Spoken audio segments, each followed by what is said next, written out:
सुकाणू समितीतल्या नेत्यांशी चर्चा केली आणि त्याच्यानंतर ज्या प्रकारची घोषणा झाली त्यानंतर मात्र शेतकरी आंदोलनानं एक मोठं यश मिळवलं आहे, विजय मिळवलेला आहे, अशा प्रकारचं पुन्हा चित्र तयार झालं।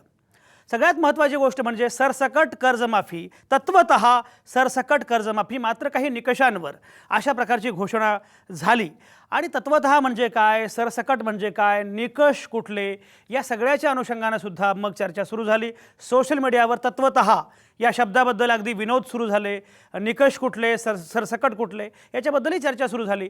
पण एकूण कर्जमाफीच्या दिशेनं फार महत्त्वाचं पाऊल टाकलं गेलेलं आहे आणि निश्चितपणे शेतकरी आंदोलनाचा हा मोठा विजय आहे, याच्यामध्ये काही शंकाच नाही। म्हणजे सुरुवातीला अगदी रात्री अपरात्री पहाटे चोर वाटांनी ज्या चर्चा झाल्या होत्या आणि त्यातून ज्या प्रकारे जाहीर केलं गेलं होतं त्यापेक्षा ही कर्जमाफी निश्चितपणे वेगळी आहे।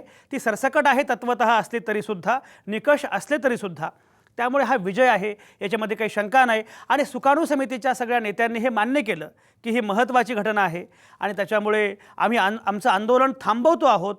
पण जर समजा आपण जे आश्वासन दिलेलं आहे त्याचा सरकारला विसर पडला तर मात्र 25 जुलैला मोठं आंदोलन करू, राजू शेट्टींनी असं सुद्धा जाहीर केलं।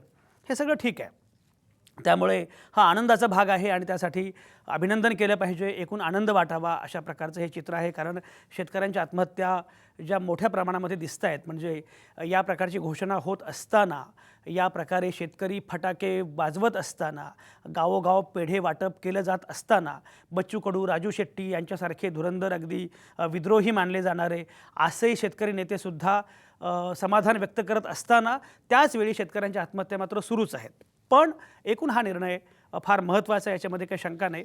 2-3 गोष्टी मात्र त्याच्याबद्दल बोललं पाहिजे। एक म्हणजे तत्वतः कर्जमाफी म्हणजे नक्की काय म्हणायचं आहे याच्याबद्दल स्पष्ट होणं फार आवश्यक आहे। दुसरं असं आहे की निकष आहेत, महत्त्वाचे आहेत आणि त्याच्याबद्दलची स्पष्टता काय आहे ती पण पुढे येणं तेवढंच आवश्यक आहे।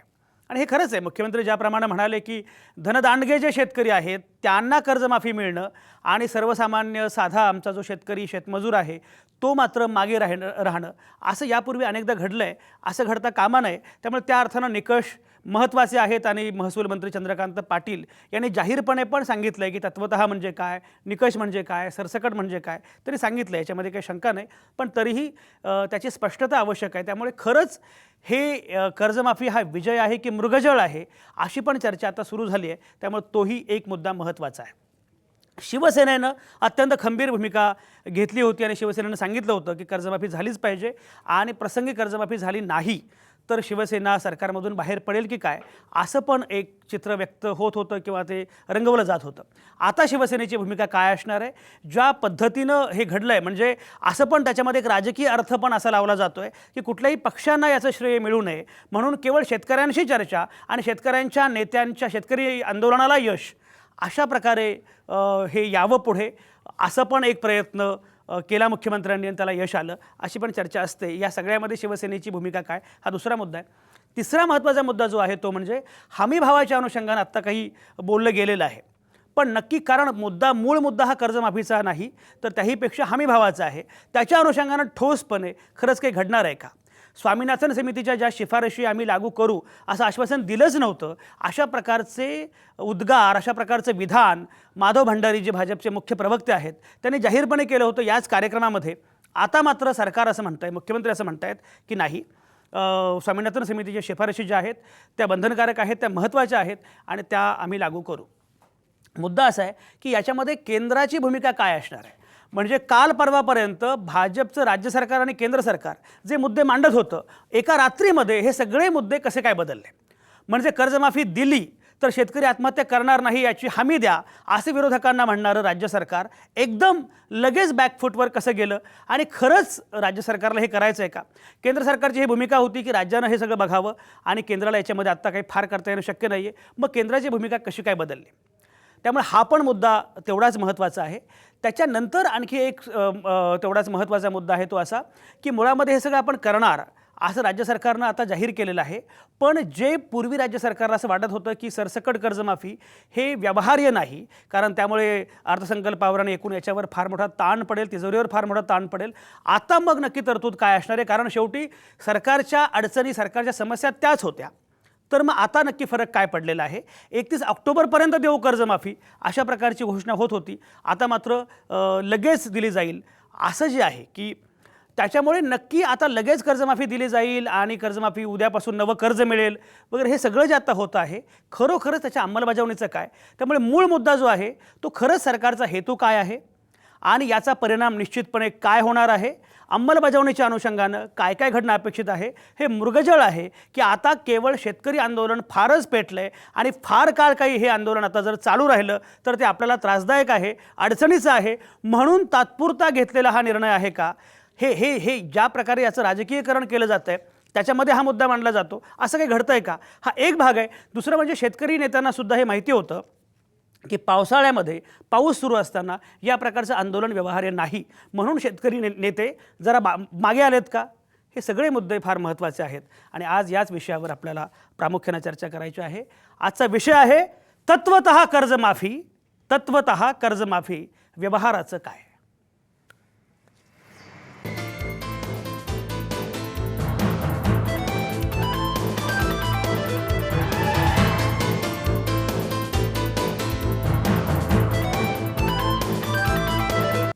आणि ही सगळी चर्चा करण्यासाठी माझ्यासोबत आहेत नेहमीप्रमाणे नामवंत पाहुणे. केशव उपाध्ये भाजपचे प्रवक्ते माझ्यासोबत आहेत मुंबईतून. डॉक्टर नीलम गोऱ्हे शिवसेनेच्या प्रवक्त्या आहेत, त्याही माझ्यासोबत आहेत मुंबईतून. राष्ट्रवादी काँग्रेसचे प्रवक्ते असणारे अतुल लोंढे माझ्यासोबत आहेत नागपूरमधून. शेतकरी कामगार पक्षाचे नेते, शेतकरी कामगार पक्षाचे सरचिटणीस आमदार भाई जयंत पाटील माझ्यासोबत आहेत मुंबईतूनच. स्वाभिमानी शेतकरी संघटनेचे प्रवक्ते असणारे ॲडव्होकेट योगेश पांडे माझ्यासोबत आहेत पुण्यातून. त्याचप्रमाणे सुकाणू समितीवर असणारे पण आता मात्र ज्यांनी काही मतभेद व्यक्त केले असे नेते, शेतकरी नेते गिरधर पाटील आपल्यासोबत आहेत नाशिकमधून. आणि बळीराजा शेतकरी संघटनेचे नेते संजय पाटील आहेत मुंबईतून. या सगळ्या नामवंतांच्यासोबत आपल्याला ही चर्चा सुरू करायची आहे. आणि ही चर्चा सुरू करताना अगदी सुरुवातीला मला जायचं आहे केशव उपाध्येंकडं. केशव उपाध्ये, मुळामध्ये सरकारनं काय स्पष्ट केलं आहे, सरकारची भूमिका काय आहे, हे जरा तुम्ही विस्तारानं सांगा, म्हणजे मग आपण पुढे जाऊ.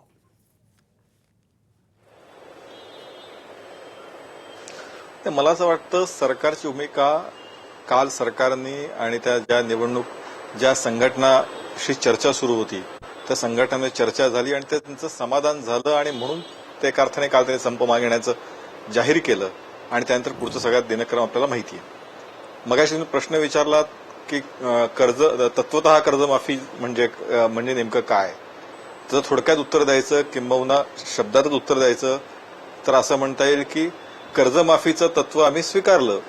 हा त्याचं खरं म्हणजे तत्व मान्य आहे, त्यात काय असं दुमत काय म्हणून कर्जमाफीचं तत्व हे आमचं आहे, त्यामुळे त्या अर्थाने त्याचा अर्थ घ्यावा लागेल. दुसरा एक लक्षात घेतलं पाहिजे, यापूर्वी 3 पॅकेजेस आणि विशेषतः काँग्रेस राष्ट्रवादीच्या काळामध्ये दिली गेली आणि त्यामुळे स्वाभाविकपणे त्यावेळी सुद्धा त्या जे शेवटचं पॅकेज आहे 30 डिसेंबर 2008 साली दिलं गेलं. त्यावेळी सुद्धा जे दिलं गेलं त्याच्यामध्ये असं म्हटलेलं होतं की 20,000 रुपयापर्यंत त्यावेळी कर्ज माफ झालं होतं. म्हणजे मी जिल्हावर आकडेवारी तुम्हाला देऊ शकतो आता सुद्धा. आणि त्याच्यापेक्षा जास्त ज्यांचं कर्ज आहे ते कर्ज फेडण्याच्या अटीवरती ते दिलं गेलं होतं आणि यातनं सरसगट सगळ्यांना कर्जमाफी मिळालेली नव्हती. त्यावेळी किंबहुना गरीब पिचलेला शेतकरी जो होता तो त्यावेळीचा कर्जमाफीपासून वंचित होता, ही वस्तुस्थिती त्यावेळीची होती. त्यामुळे स्वाभाविकपणे त्याच्यापूर्वी 2005 लाख पॅकेज दिलं गेलं, 2007 लाख पॅकेज दिलं गेलं, त्याची आकडेवारी माझ्याकडे ती देतो, पण त्यातनंही शेतकऱ्यांचे प्रश्न सुटले नाहीत. त्यामुळे शेतकऱ्यांची आत्महत्या त्यानंतरही सातत्याने सुरू राहिल्या. या सरकारचं वेगळेपण असं, या सरकारने गेले 3 वर्ष शेतकऱ्यांच्या मुळामध्ये ज्या ज्या गोष्टी मूलभूत आवश्यक आहेत त्यामध्ये बदल करण्याचा प्रयत्न सरकारने केला. मूलभूत गुंतवणूक वाढवली, ज्यातनं 40,000 कोटीची गुंतवणूक यामध्ये आली. शेतकऱ्याला जे आवश्यक आहे शाश्वत पाणी असेल, बाकीच्या गोष्टी आहेत त्या देण्याचा प्रयत्न केला आणि त्याच्यानंतर आता कर्जमाफीचं पाऊल उचललं. त्यामुळे शेतकऱ्याचा एकूण सर्वांगीण त्याचा उन्नती व्हावी यासाठी जाणीवपूर्वक गेले 2.5-3 वर्ष पावलं उचलली जात आहेत. त्याचं सगळ्यात महत्वाचं आणि शेवटचं पाऊल जे होतं ते मुख्यमंत्र्यांनी उचललं आणि कर्जमाफी या शेतकऱ्याला जाहीर केली. त्यामुळे गेले 2.5-3 वर्ष जाणीवपूर्वक आम्ही प्रयत्न करतो आणि त्याचीच खात्री या राज्यातल्या बळीराजाला आहे. त्यामुळे आज श्रेयवादाच्या गप्पा कुणी माराव्यात, काय करावं हा ज्याचा त्याचा प्रश्न आहे. पण या राज्यातल्या बळीराजाला हे माहिती आहे, पूर्ण जाणीव आहे की सरकारच्या नियत आणि नियत जे आहे मनात तेच सरकार करतंय, त्याच्यामध्ये खोट नाहीये. आणि त्यामुळे गेले 2.5-3 वर्ष सरकारच्या पाठीशी हा बळीराजा उभा आहे. आणि म्हणून काल सुद्धा मुख्यमंत्री केशव उपाध्याय तुमचा मुद्दा पोहोचला. अगदी हा मुद्दा अतिशय महत्वाचा आहे. अतुल लोंढे आपल्यासोबत आहेत. अतुल लोंढे हे काँग्रेसचे प्रवक्ते आहेत, राष्ट्रवादी काँग्रेसचे प्रवक्ते, असा उल्लेख मी मगाशी चुकून केला. अतुल लोंढे हे काँग्रेसचे प्रवक्ते आहेत. अतुल लोंढे, केशव उपाध्याय आता जे म्हणतायत त्याच्याबद्दल काय भूमिका आहे, काय म्हणणं आहे? असं आहे की जुन्या गोष्टीची राळ उगाळणे हे सातत्यानं गेली 3 वर्ष केंद्र सरकारच्या संदर्भामध्ये सुरू आहे आणि आता राज्य सरकारच्या संदर्भामध्ये 2.5 वर्ष झाले सातत्याने हे सुरू आहे. याचा अर्थ स्वतःचे नाकर्तेपणा जे आहे ते स्वीकारण्यासारखंच ह्या गोष्टी आहे असं माझं स्पष्ट मत आहे. एक गोष्ट एक लक्षात घेतली पाहिजे की 72,000 कोटीची कर्जमाफी ही देशभराच्या पातळीवर दिली होती. पंतप्रधान मनमोहन सिंग स्वतः यवतमाळमध्ये येऊन गेलेले होते आणि मग त्याच्यानंतर अल्पभूधारक आणि विदर्भ मराठवाड्यातले शेतकरी यांचा प्रश्न उपस्थित झाला आणि मग ते 20,000चा जो मुद्दा आहे तो 20,000चा मुद्दा पुढे आला. आता याच्यामध्ये एक महत्त्वाची गोष्ट म्हटली पाहिजे की ती पॅकेजने ती कर्जमाफी होती, त्याच्यानंतर दुष्काळ पडला, त्यानंतर आत्महत्यांमध्ये घट झालेली होती. पण सातत्यानं 11, 12, 13, 13, 14 मध्ये जे दुष्काळ पडले त्या दुष्काळाचा परिणाम नक्कीच हा शेतकऱ्यावर झाला, कारण की त्याचं उत्पादनच झालं नाही. आणि त्याच्यामध्येही सर्वात महत्त्वाची गोष्ट आपण लक्षात घेतली पाहिजे की पॅकेजेस देण्यात आले. एक पॅकेज मला स्वतःला आता आठवतं की विदर्भामध्ये सातत्यानं 3 दिवस अतिवृष्टी झालेली होती, म्हणजे असे खरवडून निघाली होती जमीन. त्यावेळेस 921 कोटीचं पॅकेज केवळ विदर्भाकरता 7 दिवसामध्ये त्यावेळेस कृषी मंत्री सन्माननीय पवार साहेबांनी आणलेलं होतं. आता हे योगदान कुठेही मान्य करणार नाही, पण मला इथे एक लक्षात आणून द्यायचं आहे की शेतकरी या टोकावर का आला. मनमोहन सिंग साहेबांनी जेव्हा संसदेमध्ये भाषण केलं डिमॉनिटायझेशनवर, तेव्हा त्यांनी असं म्हटलं होतं worst is yet to come. माझं आज असं त्याच्यावर म्हणणं आहे की worst has started to come. कारण की 3-4 वर्षाच्या सातत्याच्या दुष्काळानंतर चांगला मान्सून झाला आणि मान्सून चांगला झाल्याचा परिणाम जो आहे तो चांगल्या उत्पादनावर झाला. पण चांगलं उत्पादन झालं त्याच्यानंतर काय परिणाम झाला? अनेक वेळा आपल्या चॅनलवर चर्चा करत असताना मी सांगितलं की संत्र्याचा भाव किती रुपयांनी पडला? 20-20 हजार रुपयांनी टनाला भाव पडला. 20-20 हजार. संत्रा असेल, मोसंबी असेल, मिरच्या लोकांनी शेतात जाळून टाकल्या, टोमॅटोवर नांगर फिरवला, कांदा नाशिकमध्ये जाळलेला पाहिला. संपूर्ण महाराष्ट्रभर या सगळ्या गोष्टी घडत असताना सरकारकडून काय येत होतं? विरोधी पक्षांनी जेव्हा महाराष्ट्र असेंब्लीमध्ये विधानमंडळामध्ये प्रश्न उपस्थित केले, शिवसेना पण त्या संदर्भात सोबत होती. 19 अतुल या बाकी गोष्टींबद्दल आपण बोलत राहू, पण मुळामध्ये तुम्ही स्वागत करणार आहे की नाही? या कर्जमाफीचं स्वागत करणार आहात की नाही? नाही, आता एक गोष्ट याच्यामध्ये संजयजी आपण लक्षात घेतली पाहिजे की आता त्यांनी अल्पभूधारकांना जी आहे कर्जमाफीची मागणी जी आहे ती त्यांनी अल्पभूधारकांची मागणी मान्य केलेली आहे. आता संपूर्ण कर्जमाफीच्या संदर्भामध्ये त्यांनी तत्वतः असं बोललेलं आहे. तर त्यामुळे जोपर्यंत GR येत नाही, जोपर्यंत त्याचे संपूर्ण निकष येत नाही की कोणाला कर्जमाफी देणार आहे, किती देणार आहे, कशी देणार आहे, त्याच्याशिवाय आपण कशी काय एकदम प्रतिक्रिया देणार? पण आज अल्पभूधारकांची कर्जमाफी झाली, त्यांना आज मान्सून सुरू होतोय, त्यांना नवीन कर्ज घेता येईल. हा मुद्दा अतिशय महत्वाचा आहे. हाच मुद्दा अतिशय महत्वाचा आहे. भाई जयंत पाटील आपल्यासोबत आहेत, शेतकरी कामगार पक्षाचे सरचिटणीस आहेत आणि एकूण या सगळ्या आंदोलनामध्ये सुकाणू समितीमध्ये अतिशय महत्वाचं काम त्यांनी केलेलं आहे, महत्वाची भूमिका त्यांची होती. भाई जयंत पाटील, तत्वतः निकषांवर आधारित सरसकट कर्जमाफी अशी जाहीर झाली आहे. आता नक्की काय घडेल, पण मुळामध्ये तुमची भूमिका काय आहे? नाही, निकषावर हा विषय वेगळा आहे. सरसकट हा प्रामुख्यानं जो मुद्दा आहे. हा, बोलत राहा भाई, बोलत राहा. सरसकट हा मुद्दा आम्ही आग्रहाने मांडला. या ठिकाणी ऍडव्होकेट आपल्या डॉक्टर अजित नवले आणि कॉम्रेड ढवळे या दोघांनी आणि मी या ठिकाणी सरसकटचा आग्रह धरला आणि त्याच्यावर सुकाणू समितीच्या सर्व प्रमुख नेत्यांची बैठक चालू असताना आम्ही ठराविक प्रमुख एक 7-8 लोक बाजूला गेलो. माननीय चंद्रकांत पाटलांनी माननीय मुख्यमंत्र्यांबरोबर चर्चा केली आणि आमचा आग्रह मान्य केलेला आहे. याच्यामध्ये निकष म्हणजे जो शेतकरी आहे, जो एखादा उद्या रिलायन्सचे अनिल अंबानी सुद्धा शेतकरी आहेत, त्यांना कर्जमाफी द्यायची का? आम्ही सांगितलं अजिबात द्यायची नाही. उद्या मी पण शेतकरी आहे, पण माझा उद्योग आहे, मला कर्जमाफी नको आहे. हे तत्वता आहे. मी सांगतो, नाही तर जो शेतकरी म्हणूनच आहे, ज्याचा व्यवसाय दुसरा कुठलाही नाहीये, त्याला कर्जमाफी 100% मिळाली पाहिजे, हे आम्ही आग्रहाने मांडलेलं आहे. आणि मला वाटतं आम्ही पण तत्वता मागे घेतलेलं आहे, ते तत्वता म्हणतात आमचे उपाध्याय की ओ वा 24 वा वा तारखेची वा ओढ घातली. हे आवडलं मला, हे आवडलं भाई, भाई हे आवडलं मला, हे फार म्हणजे तो स्टार असतो ना, स्टार असतो, अटी आणि शर्ती लागू. की हे करताना हा. आम्ही पण शेतकरी चळवळीमध्ये अनेक आंदोलन मध्ये गेलेलो आहोत. हा बोलत राहा भाई, बोलत राहा भाई, तुमचा आवाज येतोय, बोला बोला. आणि मी तुम्हाला सांगतो याच्यामध्ये सरकारला करावं लागेल.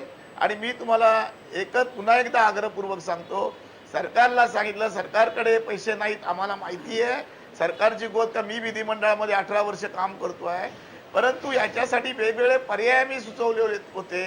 संजय पाटील या ठिकाणी आहेत की बँकांना तुम्ही हप्ते पाडून द्या.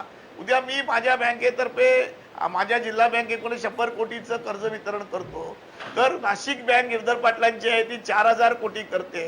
त्यांना हप्त्याचं रिपेमेंट द्यायचं असेल तर नाबार्डला तरी ते रिपेमेंट करताना त्याला मुदत देऊ शकता, किंवा सरकारने 10 वर्षाची मुदत देऊन ते रिपेमेंट होऊ शकतं आणि संपूर्ण कर्जमाफी होऊ शकते.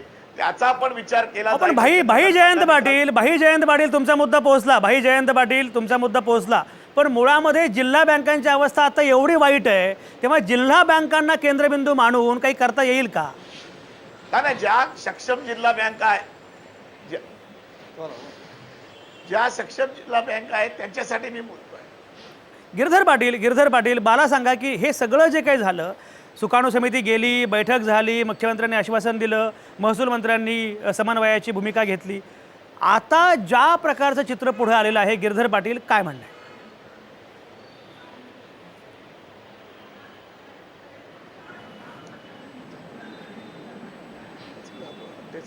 हा गिरधर पाटील, माझा आवाज तुम्हाला ऐकू येतोय? गिरधर पाटलांना माझा आवाज ऐकू येत नाही बहुतेक.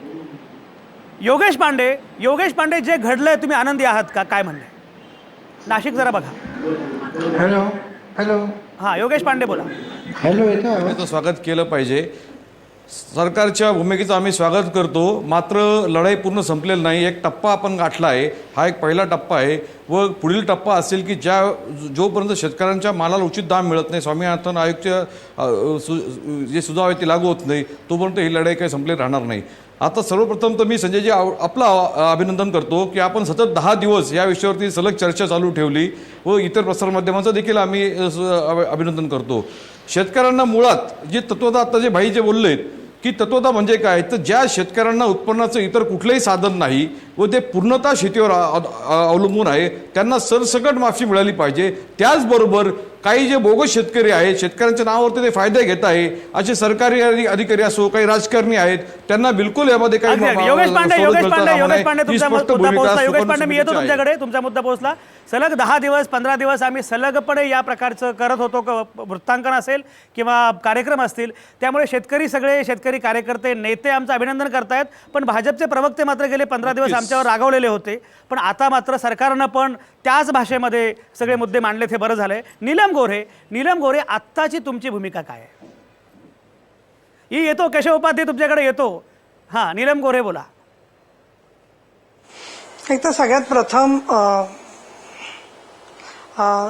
प्रथम झालेल्या निर्णयाच्या बद्दल मला समाधान व्यक्त करावं असं वाटतं, कारण बरेच दिवस हा प्रश्न वेगवेगळ्या पद्धतीने सभागृहात सुद्धा येत होता, शेतकऱ्यांच्या आत्महत्यांच्या निमित्ताने येत होता, वेगवेगळ्या पद्धतीचं उत्पादनांना हमी भाव मिळण्याच्या संदर्भात अक्षरशः म्हणजे विधानसभा आणि परिषदेत आमदार सुद्धा आक्रोश करत होते या प्रश्नावरती.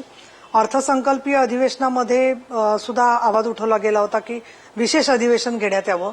आजची आमची भूमिका जर का स्पष्ट करायची झाली तर सगळ्यात प्रथम मला असं वाटतं की शेतकऱ्यांच्या प्रश्नाच्या साठी ज्यांनी आंदोलन केलं ते सगळे शेतकरी आंदोलक, मग ते कुठल्या संघटनांचे असतील, कुठल्याही पक्षाचे असतील, किंवा काही आमचे शिवसैनिक पण असतील, अगदी जयंत पाटील असतील, सगळे नेते मंडळी जी आहेत शेतकरी संघटनेची, राजू शेट्टी आहेत, या सगळ्यांचं हे श्रेय आहे असं मला वाटतं. पहिली भाग.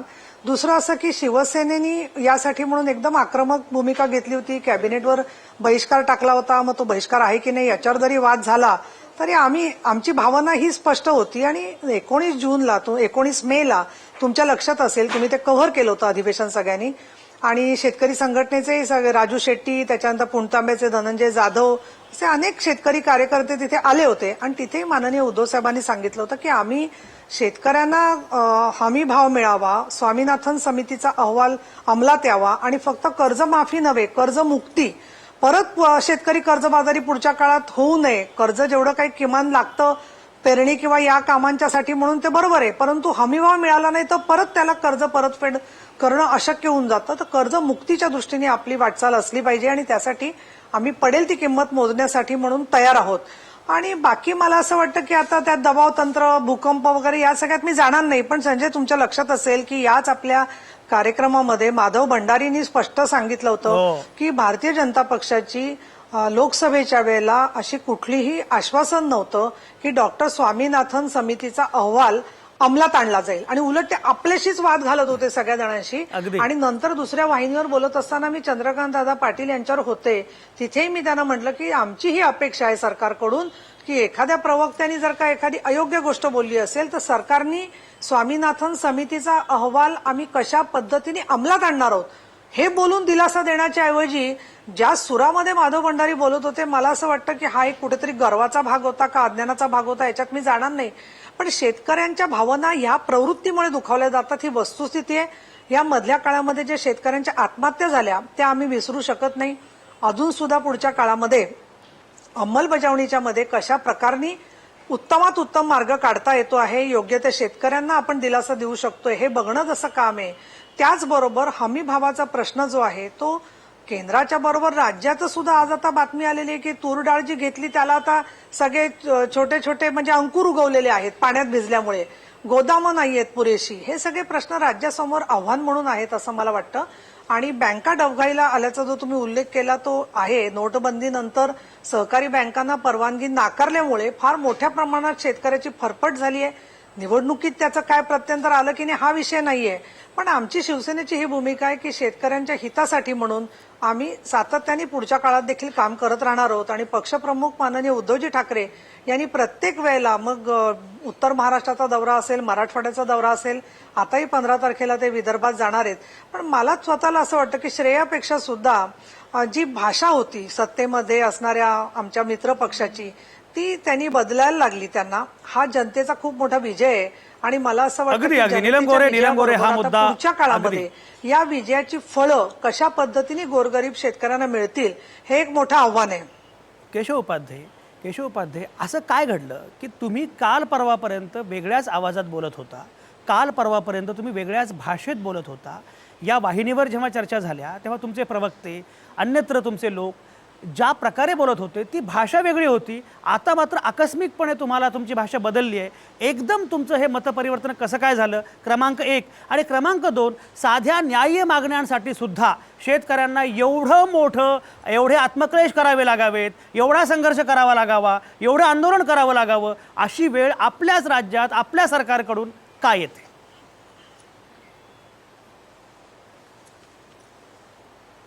मुळामध्ये 2-3 गोष्टी स्पष्ट केल्या पाहिजेत. मगाशी तुम्ही असं म्हणालात भारतीय जनता पार्टीचे प्रवक्ते रागवले आणि आमच्याकडे येत नव्हते. खरं म्हणजे येत नव्हते असं नाही म्हटलं मी, येत नव्हते असं नाही म्हणालो, येत नव्हते असं म्हणालो नाही, फक्त रागवले म्हणालो. कुठलाही मागचा विचार न करता. नाही, रागवलं असतो तर काय आवटे साहेब, तुम्ही तुमचं काम करताय, तुम्ही टीका करताय, त्यामुळे स्वाभाविकपणे तुमच्या रागून काय करणार असं आहे ना. आम्ही मानतो तुमचं स्वातंत्र्य, त्यामुळे रागवण्याचा प्रश्न येतच नाही इथे. त्यामुळे उलट ज्यावेळी तुम्हाला बोलवलं त्याच्यापूर्वी तुरीच्या एका प्रश्नावर मला बोलवलं होतं, मी आलो होतो. त्यामुळे असं रागवण्याचा काही इथे मुद्दा येत नाही. फक्त चुकीचा काही मेसेज जाऊ नये ऑन एअर म्हणून एवढं करेक्शन केलं. अगदी.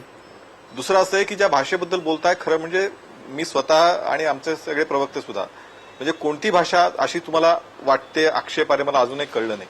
खरं म्हणजे वस्तुस्थिती मांडणं, किंबहुना भाषा जी पहिल्यापासून शेतकरी कल्याणाची, आम्ही काही स्टेटमेंट ना बदलली ना उलटी सुलटी केली ना, काय एकदा एक भूमिका घ्यायची मग दुसऱ्याशी दुसरी भूमिका घ्यायची, अशी भूमिका पण आमची काही नव्हती.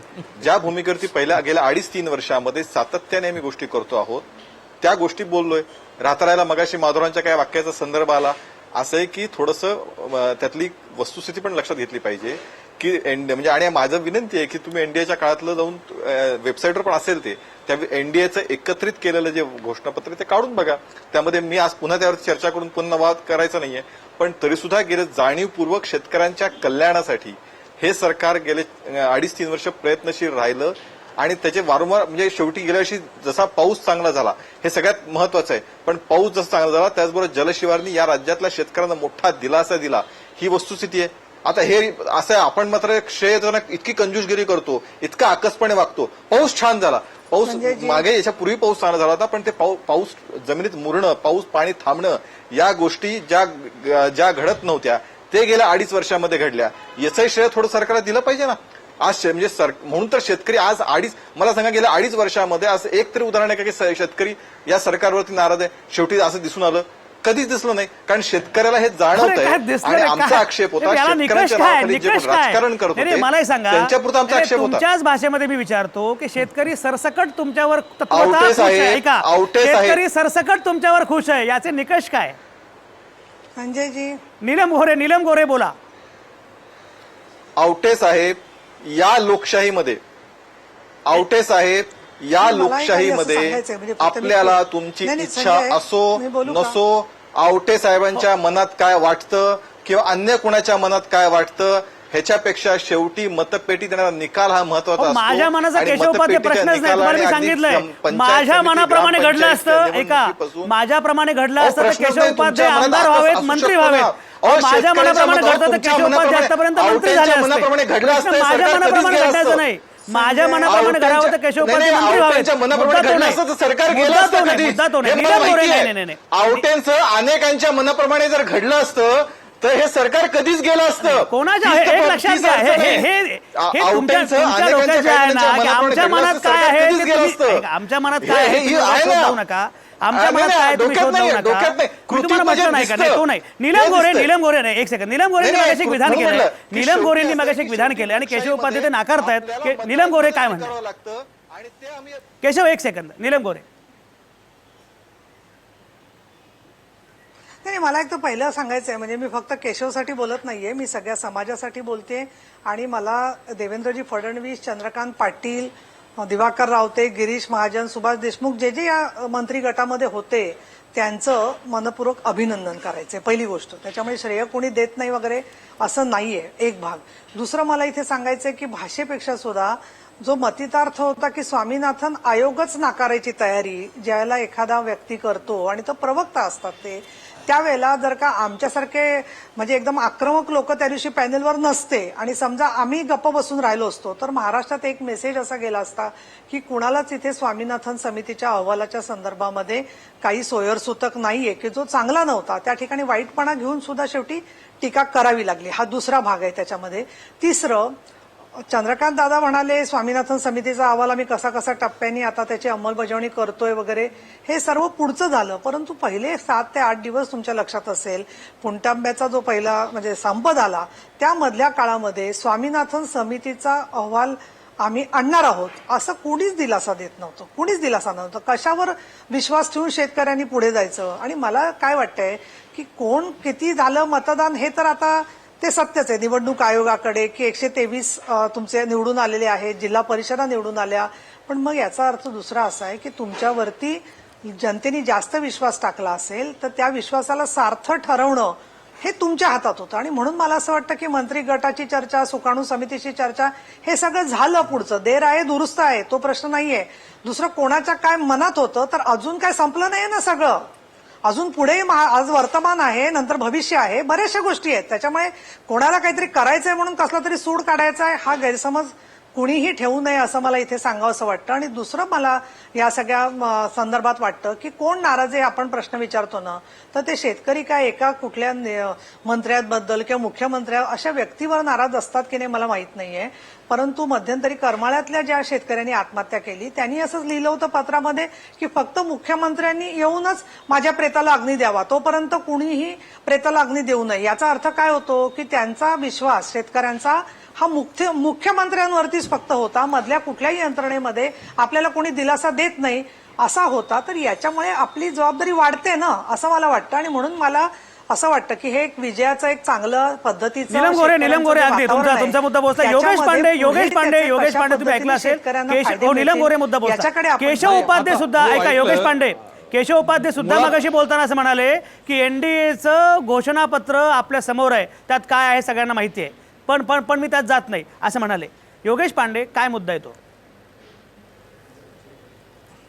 नाही, आता सर्वप्रथम आपण चर्चा यावर गेली पाहिजे की आता पुढे काय.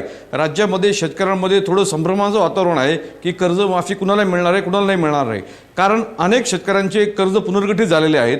त्यांना अजून स्पष्ट पडलं आहे की आता नेमकं आपल्याला मिळणार आहे का नाही मिळणार आहे. दुसरा मुद्दा, सगळीकडे पाऊस सुरू झाला आहे, पेरण्याचा हंगाम सुरू झाला आहे आणि बहुतांश बरेच जणांचे कर्ज हे राष्ट्रीयकृत बँकेचे आहे. आणि जोपर्यंत रिझर्व्ह बँकेकडनं राष्ट्रीयकृत बँकेला GR सर्क्युलर मिळत नाही तोपर्यंत कुठलीही राष्ट्रीयकृत बँक या कर्जमाफीला वगैरे आता तुरंत मान्यता देणार नाही. त्यामुळं ताबडतोब सरकारकडनं स्पष्टीकरण येणं खूप खूप जरुरी आहे. आणि नाही तर मग पुढे काय. कारण आता यंदाचा जवळपास 50,000 कोटीचं टार्गेट आहे, उद्दिष्ट आहे. आणि आपण जर आकडेवारी बघितली तर साधारणपणे 2-3 हजार कोटीच्या पुढे कर्ज वाटप झालेलं नाहीये.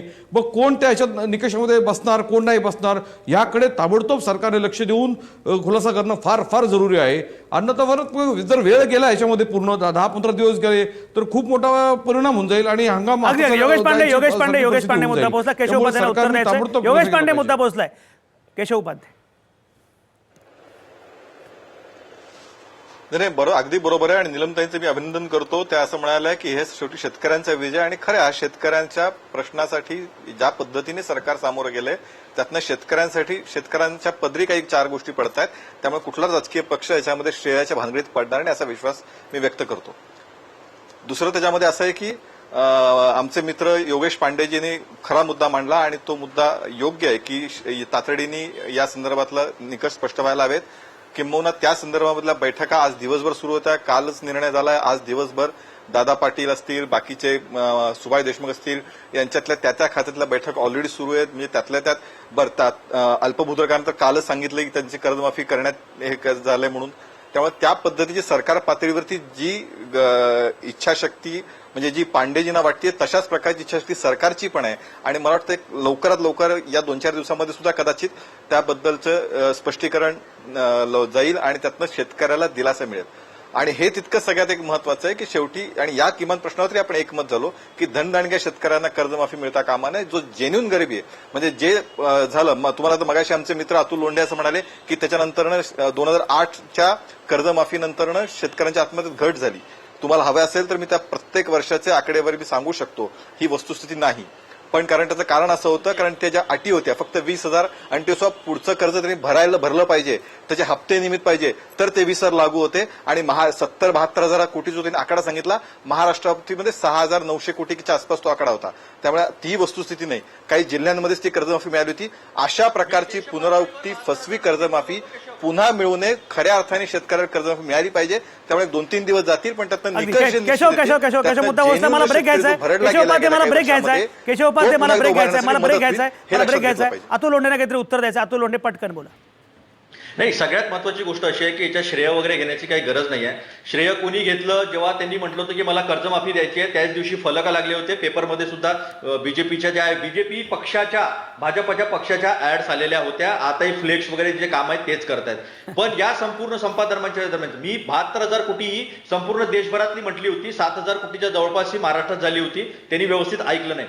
आणि तिसरा मुद्दा महत्वाचा याच्यामध्ये असा आहे की स्वतः मुख्यमंत्र्यांनी असं म्हटलं होतं की राष्ट्रवादी काँग्रेस आणि काँग्रेसचे सगळे जे लोक आहे ते या आंदोलनामध्ये शेतकरीच नाही आहे. अशा पद्धतीच्या सगळ्या घोषणा ज्या आहेत त्या मुख्यमंत्र्यांनी स्वतः समोर येऊन केलेल्या होत्या. आणि त्याच्यामुळं कसं आहे की श्रेय घेण्याचा आम्ही कधी प्रयत्न केला नाही. शेतकऱ्यांच्या पाठीशी उभं राहिलो आम्ही. आणि तिसरी चौथी गोष्ट की देशातली सर्वात मोठी कर्जमाफीच आपण बोलत आहात तर त्यावेळेच्या 7,000 कोटीची जर व्हॅल्युएशन तुम्ही 2007चं काढलं आणि 2017 आलं तर तुम्हाला जवळजवळ 60,000 कोटीच्या वरची कर्जमाफी द्यावी लागेल. त्यामुळे मागे काय केलं होतं, मागे फारच चूक झालं होतं.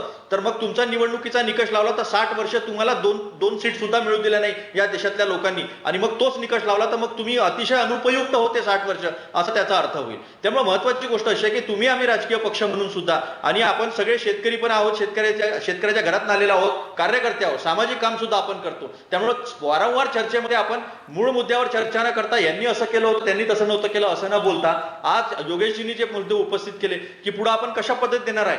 बँकांच्या अधिकाऱ्यांकडून सरकारकडनं असे स्टेटमेंट्स येत आहेत की जोपर्यंत आमच्याकडे GR येणार नाही, जोपर्यंत आम्हाला राज्य सरकारची हमी देणार नाही, तोपर्यंत आम्ही कर्ज देणार नाही. त्यामुळे सर्वात महत्वाची गोष्ट आज पहिली कुठली असेल तर शेतकरी जे आहे, आता हंगाम सुरू झालेला आहे, हंगामामध्ये शेतकऱ्याला त्याचे ते पैसे मिळाले पाहिजे. तत्वतः आपण जे म्हणतो ते तत्वतः म्हणण्यापेक्षा आपण सरळ असं म्हटलं पाहिजे की आम्ही हे इतक्या दिवसात करणार आहे, कारण आता अभ्यास फार झाला. आणि ही तत्वता जे आता बोलले जयंत पाटील साहेब, ही तत्वता आम्ही सुद्धा माघारी घेतली आहे, म्हणजे ते पुढं आंदोलन होण्याची शक्यता आहे. आपण जर स्टेटमेंटचाच विचार केला तर कैलास विजयवर्गीयांचे स्टेटमेंट जे आलेले आहेत ते अतिशय आक्षेपार्ह आहे, शेतकऱ्यांच्या विरोधातले आहे. काय बोलले ते की ज्या पाण्याने शिवराजसिंह चौहान पाय धुतात ते पाणी शेतकऱ्यांच्या पिण्याचे सुद्धा लायकीचे नाही, शेतकरी ते पाणी पिण्याच्या सुद्धा लायकीचे नाही. 6-7 लोक तो मरी जाते ऐसे इसमें, असे कैलाश विजयवर्गीयांचे स्टेटमेंट्स आहे. त्या काळातले सगळे तुम्हा लोकांचे जर स्टेटमेंट काढले तर असं लक्षात येईल की आपल्याला हे शेतकरी आंदोलन जे आहे कुठल्याही सरकारला असो, ह्या शेतकऱ्यांचं सगळ्या कार्यकर्त्यांचं जे आहे ते योगदान होतं, ते त्याच्या पाठीशी उभे राहिले म्हणून तुम्हाला द्यावी लागलेली आहे. आणि याच्या संदर्भामध्ये सुद्धा की धनदांडगे जे आहेत, ज्यांच्याकडे उद्योग आहेत, जे अधिकारी आहेत, अशा शेतकऱ्यांना, अशा लोकांच्या सातबाऱ्यांना कर्जमाफी द्यावी अशी कोणीही मागणी केली नव्हती. अशी शेतकरी संघटनांनी पण नव्हती केली, अशी काँग्रेसने सुद्धा केली नव्हती, विरोधी पक्षातल्या नेत्यांनी सुद्धा केली नव्हती. सरसकट माफी याचा अर्थ फक्त एवढाच आहे की जे शेतकरी आहेत, जे शेतीवर अवलंबून आहे, ज्यांचं पीक झाल्यानंतर सुद्धा ज्यांना किंमत मिळाली नाही, अशा अतुल लोंढे तुमचा मुद्दा पोहोचला. अतुल लोंढे, तुमचे अभिनंदन केले पाहिजे, कारण काँग्रेस, राष्ट्रवादी काँग्रेसनंच हे शेतकरी आंदोलन पेटवलंय अशा प्रकारची टीका भाजपच्या सगळ्या नेत्यांची असायची. त्यामुळे समजा जर यश मिळालं असेल आणि तुम्ही खरंच ते आंदोलन पेटवलेलं असेल तर तुम्ही अभिनंदनाला पात्रच आहात. आम्ही शेतकऱ्यांचंच अभिनंदन करतो, आमचं अभिनंदन नाही केलं तरी चालेल. शेतकऱ्यांना सूट मिळते, शेतकऱ्यांना फायदा होतोय, हे आमच्यासाठी महत्वाचं. पुढे काय याच्या अनुषंगाने जे मुद्दे त्याच्याबद्दल आपण चर्चा करत राहू. तुम्ही कुठेच जाऊ नका. आता या क्षणी मी घेतोय एक छोटासा ब्रेक.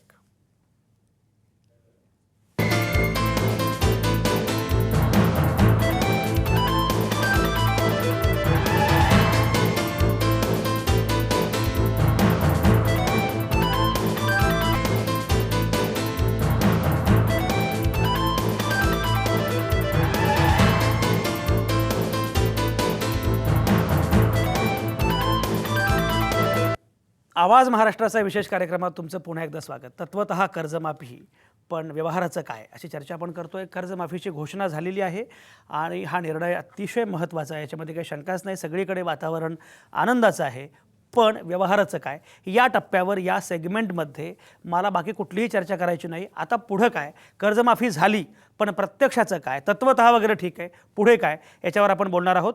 आणि ही चर्चा करत असताना मला जायचं आहे केशव उपाध्यायांकडं. केशव उपाध्ये, ज्या मुद्द्यांचा उल्लेख झाला, खरंच आत्ता पुढं काय, बँकांनी काय सांगितलं, अतुल लोंढेंनी उल्लेख केला मगाशी, या अंमलबजावणीबद्दल काय?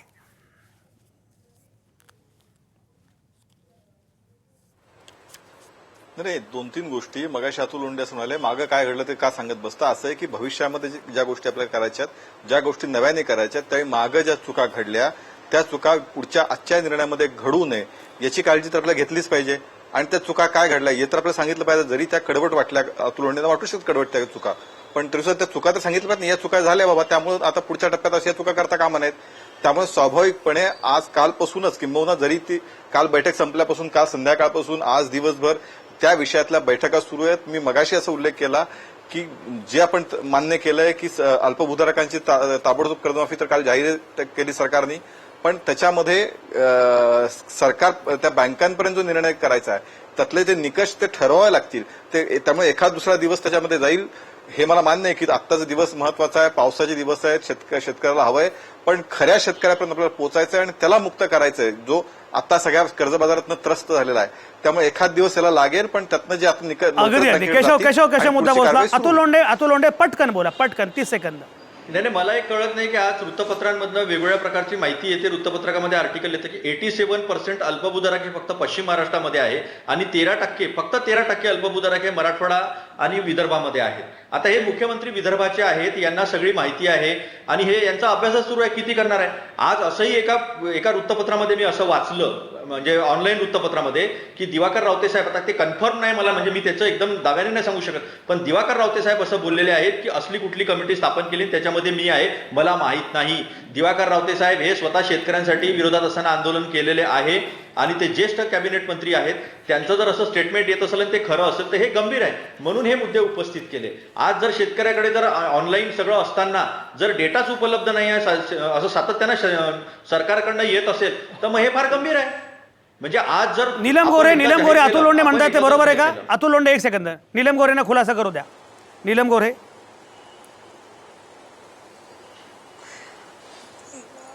नाही, मला याच्यात सांगायचं आहे की ही सह्याद्रीवरती मीटिंग होण्याच्या अगोदरच दिवाकर रावते यांचं स्टेटमेंट होतं की मी त्या कमिटीत आहे याची मला कल्पना नाही. पण त्यांनी असंही बोलले, नंतर मी पण स्वतः वाहिन्यांवर स्वतः पाहिलं, त्यांच्याशी बोलले मी रावते साहेबांशी, आणि त्यामध्ये ते म्हणाले की मी उद्धव साहेबांशी बोललो, त्यांच्याकडून परमिशन घेतली, मला त्या क्षणी अधिकृत कल्पना नव्हती की मी त्या कमिटीत आहे म्हणून. त्याच्यानंतर ते बैठकीला गेले, अतुलजी ते बैठकीत उपस्थित राहिले, बैठकीमध्ये ते बोलले, त्याच्यानंतर काही ठिकाणी बोललेले आहेत, आणि त्याच्यामुळे माहीत नव्हतं म्हणण्यापेक्षा आता पुढे हा जो मंत्रिगट आहे ठीक आहे. हा खुलासा झाला, स्पष्टीकरण झालं. एक सेकंद भाई, जयंत पाटील यांना काहीतरी बोलायचं आहे. जयंत पाटील पुढं, एक सेकंद, जयंत पाटील पुढं काय? केशव मी येतो. अतुलजी अपटूडेट प्रवक्ते अशी आमची माहिती होती, असे मागे कसं काय अतुलजी? अरे मी ऑनलाईन वाचलं, सांगितलं, निलमताईंनी पण कन्फर्म केलं. ते किती कन्फर्म आहे हे मी कन्फर्मेशन करून घेतलं. मी काय खूप दावेदार बोललो. हो ना, मग जुनी बातमी आज कशी काय? दुसरी आली ऑनलाईन जुनी बातमी, त्या घटनेनंतर पुढच्या काही घटना घडल्या. अतुलजी, तुम्ही काँग्रेस पक्षात म्हणजे राष्ट्रवादीवर खूप शार्प होतात, आता काँग्रेसमध्ये गेल्यानंतर असे मागे कशी काय पडायला लागले तुम्ही? खोटं बोलायची सवय नाही ना, त्याच्यामुळे मी कन्फर्म करून घेतलं. अडचण काय केशव? अडचण अशी झाली आहे की तुम्हाला 2014च्या पूर्वी, 2014च्या पूर्वी केशव उपाध्यायला काय घडलं माहित नाही, आणि अतुल लोंढेंना 2014 नंतर काय घडलं ते माहित नाही. दोघांनी जरा इतिहास आणि वर्तमान रिस्पेक्टिव्हली. एनिवे, जयंत पाटील बोला. आणि या ठिकाणी बाकीची चर्चा आपण वेगळीकडे नेतोय. ही चर्चा करत असताना उद्या शेतकऱ्यांना, उद्या जे पाऊस पडलेला आहे, पेरणीसाठी बियाणं पाहिजे, खत पाहिजे, ते मिळण्यासाठी तातडीनं उद्याच्या उद्या खऱ्या अर्थानं सुरुवात कशी होईल आणि बँकांकडनं शेतकऱ्यांना कर्ज वितरण कसं होईल, ही तातडीची खरी गरज आहे. कारण हे नाही केलं तर बाकीच्या चर्चा होत जातील. कारण 15 दिवस किंवा 8 दिवस या बोलण्यांमध्येच गेलीत आणि आपण दिशा ठरवायला गेलो किंवा निकष ठरवायला गेलो तर उद्या शेतकरी शेतामध्ये त्यांना बियाणं नाहीये, तो पेरणार कसा, हा खरा प्रश्न आहे. आणि हा आम्ही कालच्या सभेमध्ये ज्या ठिकाणी आम्ही सगळी आमची कोर कमिटी गेली होती तिथे आम्ही हा मांडलेला आहे. आणि म्हणून या ठिकाणी माझी एकच मागणी आहे, बाकी चर्चा मी करायला मागत नाहीये. काल आमच्या ठिकाणी आमचे न्यायमूर्ती माझी त्यांनी दाखवून दिलं की माननीय मोदी साहेब, उपाध्याय साहेब, माननीय मोदी साहेबांनी स्वामीनाथन स्वीकारलं जाईल आणि 50% पेक्षा जास्त नफा आम्ही शेतकऱ्यांना देऊ, असं भाषण त्या ठिकाणी चंद्रकांत पाटलांना व्हॉट्सअपवर झालेलं दाखवलेलं आहे. आणि म्हणून याच्याकडे बीजेपीला मागे जाता येणार नाहीये. आणि याच्यात पुढची दिशा तुम्ही सांगता की उद्या कर्जमाफी हा काय त्याच्यावर उपाय नाही. स्वामीनाथनची 100% अंमलबजावणी झाल्याशिवाय शेतकऱ्यांना कर्ज मागण्याची गरज नाही. आणि मी तुम्हाला सांगतोय, आंदोलन कोणी आम्ही नेत्यांनी केलेलं नाहीये आवटे साहेब, बरोबर. शेतकऱ्यांनी उत्स्फूर्तपणे आंदोलन केलेलं आहे. आम्हाला त्या ठिकाणी बोलवण्यात आलं, काही शेतकरी कार्यकर्त्यांनी बोलवण्यात आलं, पुणे आम्ही नाशिकला गेलो. अगदी भाई मुद्दा पोहोचला. या ठिकाणी हे आंदोलन कुठल्या संघटनेचं मान्य भाई, ठीक आहे, मुद्दा पोहोचलाय. केशव उपाध्यायांना काहीतरी बोलायचं आहे. केशव उपाध्याय, जरा फक्त कमी वेळ आहे. अगदी कमी वेळात बोलतो. 30 बोलायचं आहे. सेकंदात भाईने जो मुद्दा मांडला तो मुद्दा आम्हालाही मान्य आहे की मोदीजींनी जे सांगितलं, शेतकऱ्यांचं उत्पन्न वाढलं पाहिजे आणि शेतकऱ्याचं उत्पन्न 2022 पर्यंत अधिक दुप्पट झालं पाहिजे, त्यात पूर्णपणे सहमत आहे. आणि त्यासाठी तर जाणीवपूर्वक प्रयत्न चाललेत. त्यातनं शेवटी शेतकऱ्याचं उत्पन्न तेव्हा वाढेल जेव्हा त्याला शाश्वत पाणी मिळेल, बाकीच्या गोष्टी मिळतील, शेतमालाला चांगला भाव मिळेल. तेच तर चाललंय. आणि मागे मी त्यासाठी आपली चर्चा पण झाली या विषयावरती, या गेल्या 3 वर्षातल्या हमीबाबद्दल.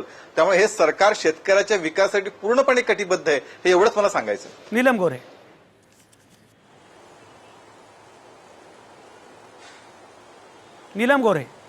मला याच्यात मगाशी उपाध्याय असं म्हणाले की एनडीएचा जो काही जाहीरनामा आहे, एनडीएचा जो जाहीरनामा आहे त्याच्यात ते स्पष्ट आहे. प्रश्न असा आहे, जाहीरनाम्यात ते काय स्पष्ट आहे?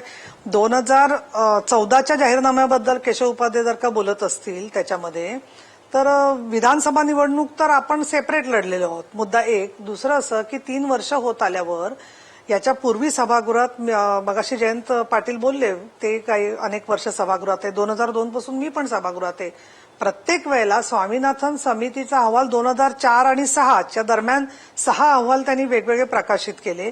त्याच्यानंतर काय टप्प्यामध्ये त्याची अंमलबजावणी करायला पाहिजे याच्यावर सभागृहात अनेक वेळेला चर्चा झालेली आहे. पण मग 2014 नंतर सत्तांतर झाल्यावर 2015, 2016, 2017 आता 6 महिने होत आले. या मधल्या काळामध्ये स्वामीनाथन समितीच्या अहवालाची आम्ही अमुक पद्धतीने अंमलबजावणी केली असं कुठलाही अहवाल, कुठलाही घोषणा शेतकरी आंदोलन सुरू होईपर्यंत झालीच नव्हती ना. एवढ्या आत्महत्या झाल्या, अनेक पॅकेजेस सरकारने नीलम गोरे मुद्दा पोहोचलाय. नीलम गोरे मुद्दा पोहोचला. अतुल, मी येतो तुमच्याकडे. केशव पठारे पण बोलायचं. एकच सेकंद. गिरधर पाटील माझ्यासोबत आहेत नाशिक मधून. मगाशी संपर्काची अडचण होती त्यामुळे मी जाऊ शकलो नव्हतो. गिरधर पाटील, सगळं जे सुरू आहे काय म्हणणं आहे? मी केव्हाच आलोय, पण माझा एक ऑडिओचा प्रॉब्लेम आल्यामुळे मला काही चर्चा ऐकायला मिळालेली नाही. बरं, जेवढी चर्चा ऐकली ती सगळी पक्षीय राजकारणाची होती. विषय शेतकऱ्याच्या प्रश्नाचा होता आणि तुम्ही चर्चा करता पक्षीय राजकारणाची. या पक्षाचं हे धोरण, त्या पक्षाने काय केलं, या पक्षाने काय केलं. याच्यामुळे शेतकऱ्याच्या प्रश्नाची चर्चा करताना परत मला वाटतं असं काही तुम्ही करत नका जाऊ. कारण काय होतं की मूळ विषय बाजूला राहतो आणि तुम्ही सगळी पक्षीय काय झुंज लावून देता. हा काय म्हटला, तो काय म्हटला, तो काय म्हटला. हे काही बरोबर नाही आहे. गिरधर पाटील बोलत राहा. हो हो हो. कर्जमाफीच्या बाबतीमध्ये तुम्ही म्हणता कोणाचं अभिनंदन केलं पाहिजे हो? शेतकऱ्यांची लुटमार करायची आणि त्याला त्याच्या अधिकाराचा वाटा देताना शेतकऱ्यानेच तुमचं अभिनंदन करायचं. अहो, ही लूट वापसी आहे. शेतकऱ्याला तुम्ही एवढं लुटलंय ना, लाखो कोटी रुपये लुटले आणि त्याच्यातला एक थोडासा भाग तुम्ही परत करताना जी काही नाटकं चाललेली आहेत, चुकीची नाटकं चाललेली सगळी, की आम्ही काय तत्वतः देऊ, सरसकट देऊ, याना देणार नाही, त्यांना देणार नाही. अहो, तुम्ही चोर आहात, तुम्ही दरोडेखोर आहात आणि परत करताना तुम्ही जर अशी नाटकं करणार असाल तर याला काही अर्थ नाही आहे. आणि पुढचं काय, पुढे काय तुम्ही म्हणताय ना, मंत्री गटाने कॅबिनेटमध्ये विषय मांडल्यानंतर त्याच्यावरती चर्चा होईल आणि मग कर्जमाफी मिळणार आहे किंवा नाही याच्या बाबतीत स्पष्टता येईल. अजून नवीन समिती नेमायची आहे. जी समिती याचे निकष ठरवणार आहे, ते निकष ठरवल्यानंतर कर्जमाफीचं भवितव्य होणार आहे. तोपर्यंत होणार नाही आहे. त्याच्यामुळे आपण किती इमले चढवले तरी त्याला काही अर्थ नाही. आम्ही असं केलं, आम्ही तसं केलं, आम्ही अमुक केलं, आम्ही टमुक केलं. अरे तुम्ही करा ना, काही ते करत काहीच नाही, फक्त बोलताय. बरं, गिरधर पाटील तुमचा मुद्दा, भावना, सगळे मुद्दे पोहोचले. केशव उपाध्याय. नाही, गिरधर पाटलांच्या भावनांचा पूर्ण आदर राखून शेवटी लोकशाहीमध्ये पुन्हा पक्षच भूमिका, त्यामुळे पक्षाची भूमिका शेतकऱ्यांबद्दलची ती चर्चा करावी लागणार. ती चर्चा केल्याशिवाय पर्याय नाही. त्यामुळे शेतकऱ्यांबद्दल प्रत्येक पक्षाची भूमिका आहे आणि ती प्रामाणिक भूमिका असेल. त्यात असण्याचं कारण ते कुठलाच राजकीय पक्ष शेतकऱ्याचं हित चिंतत नाही असं म्हणणं हे थोडंसं अतिशयोक्ती होईल. हे न्याय देणारं होणार नाही.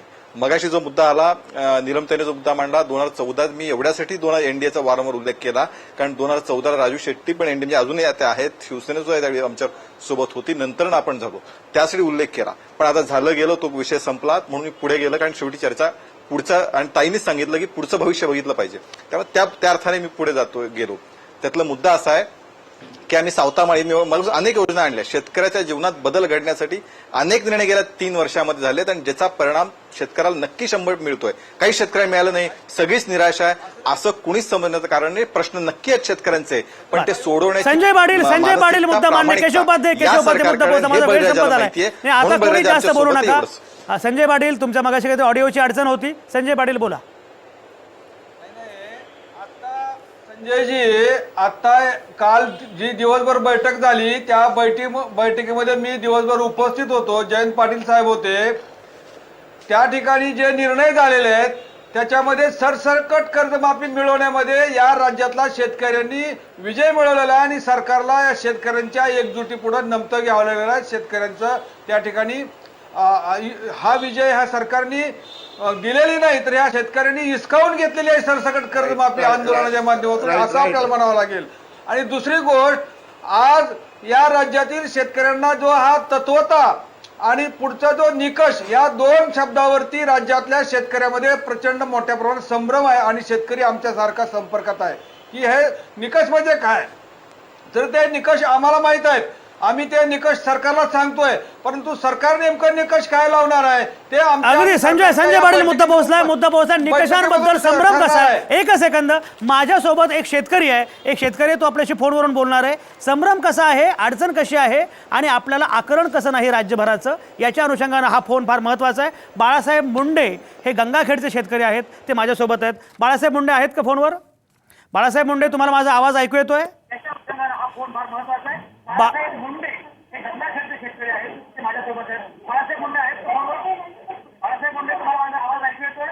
हा येतो हा, बाळासाहेब मुंडे बोला, काय मुद्दा आहे तुमचा, बोला. सर माझी एक तुमच्या टीव्हीचा आवाज बंद करा, बंद करा आणि बोला. हॅलो, हा बोला बाळासाहेब. आघाडी सरकारच्या काळामध्ये जी कर्जमाफी झाली त्या कर्जमाफीवर पश्चिम महाराष्ट्रामधल्या 2.5 एकर शेतकऱ्यावर 10 लाख रुपये कर्ज होतं आणि मराठवाड्यातल्या 25 एकरच्या दुष्काळग्रस्त शेतकऱ्यावर 1 लाख रुपयाचं कर्ज होतं. तर एकर वाईज आठ ठेवल्यामुळं पश्चिम महाराष्ट्रातल्या शेतकऱ्याचा कर्ज माफ झालं आणि विदर्भ आणि मराठवाड्यातल्या शेतकऱ्यावर 25 एकर असल्यामुळं कर्जामधून त्यांना वगळण्यात आलं. विदर्भ आणि मराठवाड्यातल्या शेतकऱ्यावर मागच्या कर्जमाफीमध्ये अन्याय झालेला आहे, ही पुनरावृत्ती या कर्जमाफीमध्ये होऊ नये. एकर वाईजची आठ जी आहे ती आठ शिथिल करून विदर्भ आणि मराठवाड्यातल्या शेतकऱ्याला दिलासा देण्याचा प्रयत्न करावा. केशवभाऊ, तुम्हाला धन्यवाद, तुमचं अभिनंदन. बाळासाहेब मुंडे, तुमचा मुद्दा पोहोचला. केशव उपाध्याय, याची नोंद घेतली पाहिजे कुठल्याही गोष्टी करताना. गिरधर पाटील, मला एक सांगा, तुम्ही मगाशी म्हणत होता की हे चोर आहे, दरोडेखोर, हे नौटंकी आहे, हा शेतकऱ्यांचा विजय आहे असं तरी तुम्हाला वाटतं की नाही? सरकारचं अभिनंदन करायचं की नाही हा मुद्दा वेगळा आहे, पण ज्याप्रमाणे संजय पाटील म्हणतात की आम्ही हा विजय हिसकावून घेतलाय, आम्हाला कोणी दिला नाही, पण शेतकऱ्यांचं तरी अभिनंदन करायचं का? आणि मुळात शेतकऱ्यांचा तरी हा विजय आहे का, की हे केवळ मृगजळ आहे? गिरधर पाटील, काय म्हणणं आहे?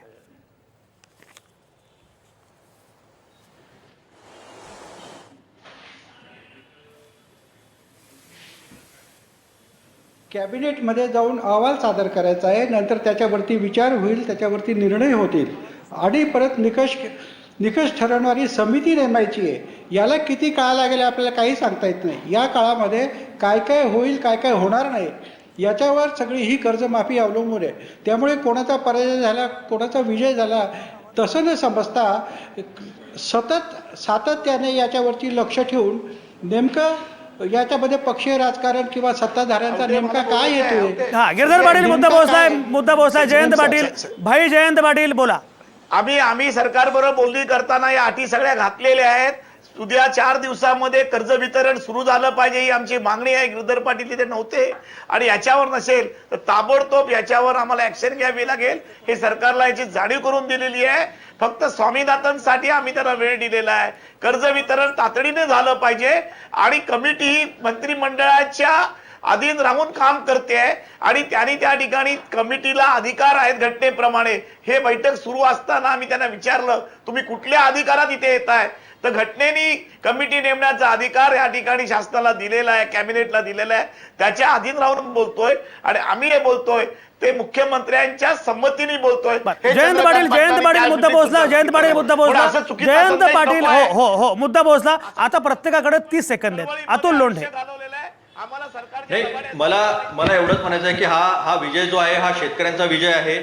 50% नफा आम्ही सगळा खर्च जाता देऊ असं म्हणणाऱ्या सरकारने गेल्या 3 वेळा कृषी मूल्य आयोगाच्या माध्यमातून भाव जाहीर केलेले आहे आणि ते 1.5% वरती नाही आहे. 4,000 रुपये असलेल्या कापसाचा भाव 3 वेळा वाढून फक्त 4,160 झालेला. अशा अनेक गोष्टी आहेत. ज्या लोकांनी 6,500 कापसाला अतुल मुद्दा पोहोचला. डॉक्टर नीलम गोरे, 30 सेकंद. असे भाव दिलेले नाही, त्यामुळे त्यांनी अतुल मुद्दा पोहोचला. नीलम गोरे, 30 सेकंद.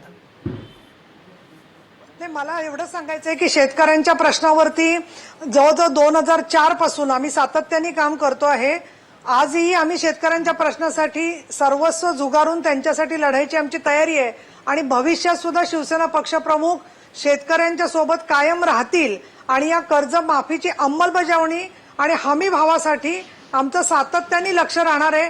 रात्र वैरेची होऊ शकते आणि म्हणून गाफील राहण्यात शेतकऱ्यांनी अर्थ नाही, असा या सगळ्याचा मतितार्थ आहे. नीलम गोरे, तुम्ही सरकारमध्ये पण आहात हे पण लक्षात कायम असू द्या आणि त्यामुळे नियंत्रण ठेवणं अधिक सोपं आहे. संजय पाटील, हे तात्काळ लोकांना आता कर्ज मिळालं पाहिजे शेतकऱ्यांना, आणि जे रिझर्व्ह बँकेनं आणि सरकारने सहकार खात्यानं याच्यावर 1-2 दिवसामध्ये बँकांना आदेश दिले पाहिजेत की शेतकऱ्यांना कर्ज पुरवठा करा. आणि इथून पुढचं जे हमी भावाची लढाई आहे ती सुद्धा हमी भावाची लढाई जोपर्यंत शेतकऱ्यांचा हा प्रश्न सुटत नाही हमी भावाचा 50% नफा देऊन, तोपर्यंत खऱ्या अर्थानं शेतकरी सुखी होणार नाही. कारण आता जरी कर्ज माफ केलं आणि हमी भाव नाही मिळाला तर पुढच्या वर्षी हा शेतकरी आणखी कर्जबाजारी होणार आहे. त्यामुळे हमी भावाचा प्रश्न हा महत्वाचा आहे, तो सुद्धा सोडवण्यासाठी संजय मुद्दा पोहोचला. केशव उपाध्याय 30 सेकंद.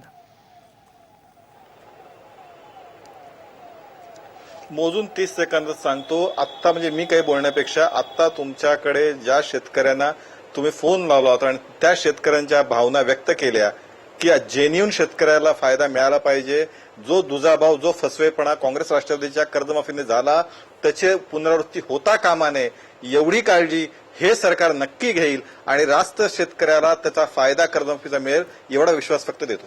ही सगळी चर्चा अतिशय महत्त्वाची आहे आणि खरंच याप्रमाणे घडेल अशी आपण आशा करूया. या आशेसह आज थांबतो इथंच. पुन्हा भेटूया उद्या संध्याकाळी 7 वाजता.